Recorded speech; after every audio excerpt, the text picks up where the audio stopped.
la retraite. Au bord de ton lac enchanté, loin des sots préjugés que l'erreur déifie, couvert du bouclier de ta philosophie, le temps m'emporte, rien de ta félicité. Ton matin fut brillant, et ma jeunesse en vie, l'azur calme et serein du beau soir de ta vie. Ce qu'on appelle nos beaux jours n'est qu'un éclair brillant dans une nuit d'orage, et rien, excepté nos amours, n'y mérite un regret du sage. Mais que dis-je, on aime à tout âge. Ce fut durable et doux dans l'âme renfermée, donne plus de chaleur en jetant moins de flammes. C'est le souffle divin dont tout l'homme est formé, il ne s'éteint qu'avec son âme. Étendre son esprit, resserrer ses désirs, c'est là le grand secret ignoré du vulgaire. Tu le connais, ami, cet heureux coin de terre renferme tes amours, tes goûts et tes plaisirs. Tes vœux ne passent point ton champêtre domaine, mais ton esprit plus vaste étend son horizon, et, du monde embrassant la Seine, le flambeau de l'étude éclaire ta raison. Tu vois qu'au bord du Tibre et du Nil et du Gange, en tout lieu, en tout temps, sous des masques d'hiver, l'homme partout est l'homme. Et quand cet univers, dans un ordre éternel tout passe et rien ne change, tu vois les nations s'éclipser tour à tour, comme les astres dans l'espace. De main en main le sceptre passe, chaque peuple a son siècle, et chaque homme a son jour.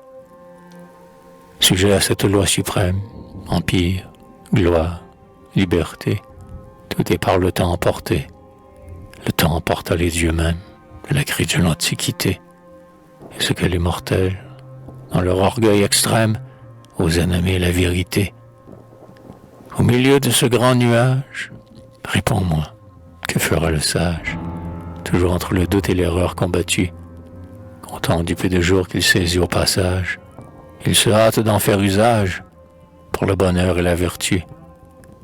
J'ai vu ce sage heureux dans ses belles demeures, j'ai goûté l'hospitalité, à l'ombre du jardin que ses mains ont planté, au doux son de sa lyre il endormait les heures, en chantant sa félicité. Soyez touchés, grand Dieu, de sa reconnaissance. Il ne vous lasse point d'un inutile vœu. Gardez-lui seulement sa rustique opulence. Donnez tout à celui qui vous demande peu.